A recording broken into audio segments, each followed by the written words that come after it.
آج کا سوال، ایک میڈیا اسکالر کا کہنا ہے قل انما حرم ربی الفواحش سورہ اعراف کی آیت نمبر 31 اور 32 میں ہے۔ ان کی اس قرآنی ریسرچ و تحقیق اور قرآنی مطالعے کی بابت آپ کی کیا رائے ہے؟ اللہ تعالیٰ نے اس سوال کا جواب قرآن مجید میں نہایت وضاحت کے ساتھ بالکل کیٹیگوریکل طریقے سے دے دیا ہے، اور یہ بتا دیا ہے سورہ اعراف کی آیت 31-32 میں کہ کھانے پینے کی چیزوں کے سوا میں نے صرف 5 چیزیں حرام کی۔ قرآن مجید کے الفاظ یہ کل انما حرم ربی، آپ پڑھیے اس آیت کو 31-32 آیت میں،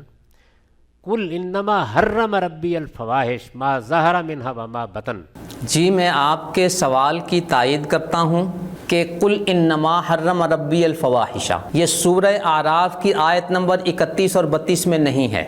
لیکن میں اپنے میڈیا اسکالر کے کانفیڈنس کی داد دیتا ہوں کہ وہ غلط حوالہ بھی اس 2 ٹوک انداز میں پیش کرتے ہیں کہ سننے والا یہ سمجھتا ہے کہ وہ بالکل صحیح حوالہ دے رہے ہیں۔ حوالے کی حیثیت 2 اور 2 4 کی ہوتی ہے، اس میں کوئی اختلاف رائے کی گنجائش نہیں ہے۔ ہم اپنے سامعین سے گزارش کرتے ہیں کہ آپ قرآن کریم کھولیں اور سورہ اعراف کی آیت نمبر 31 اور 32 دیکھ لیں۔ اگر ان میں قل انما حرم ربی الفواحش ہے تو موصوف میڈیا اسکالر کا حوالہ درست ہے، اور اگر ان 2 آیتوں میں قل انما حرم ربی الفواحش نہیں ہے تو میڈیا اسکالر کا حوالہ غلط ہے۔ تعجب تو یہ ہے کہ اپنے سننے والوں پر ایک اثر ڈالنے کے لیے غلط آیتوں کے نمبر پیش کر دیے جاتے ہیں کہ جو مجھے یہ نمبر بھی یاد ہیں، میری قرآنی ریسرچ یہ کہتی ہے، میرا قرآنی مطالعہ یہ کہتا ہے، لیکن اس بات کا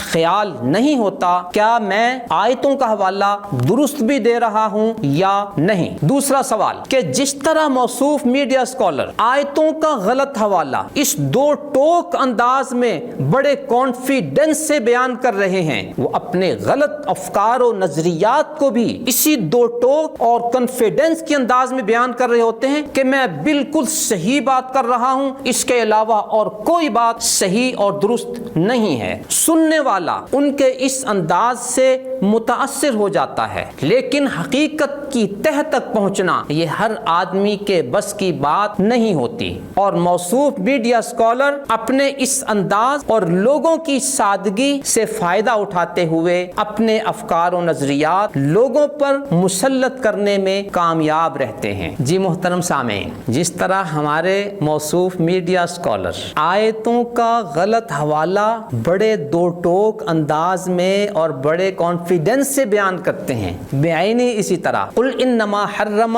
ربی الفواحش میں 5 چیزوں کی حرمت اور ان کے علاوہ ہر چیز کے حلال ہونے پر جو استنباط اور استنتاج کر رہے ہیں، اس استنباط کی حقیقت بھی اس غلط حوالے سے زیادہ حقیقت پر مبنی نہیں ہے۔ الغرض میں آپ کو ایک جرنل لوکیشن بتا رہا ہوں کہ وہ اپنی گفتگو اس 2 ٹوک انداز میں کر رہے ہوتے ہیں کہ اپنے افکار و نظریات کو 100% اسلام کی صحیح ترجمانی بنا کر پیش کر رہے ہوتے ہیں، جبکہ ابھی ہم نے ان کے چند افکار و نظریات پر گفتگو کی ہے اور آپ پر یہ حقیقت واضح ہونا شروع ہو گئی ہے کہ ان کے موقف میں کتنا علمی وزن ہوتا ہے، ان کا موقف کتنا ایتھینٹک ہوتا ہے، ان کا موقف کتنا قرآنی اور نبوی احادیث کے مطالعے پر مبنی ہوتا ہے۔ یہ صورتحال آپ پر واضح ہو رہی ہے، لہٰذا ان کے اس زبانی جمع خرچ اور ان کے اس انداز گفتگو سے زیادہ متاثر ہونے کی ضرورت نہیں ہے۔ نظروا للطيبة ونور طه يسطعون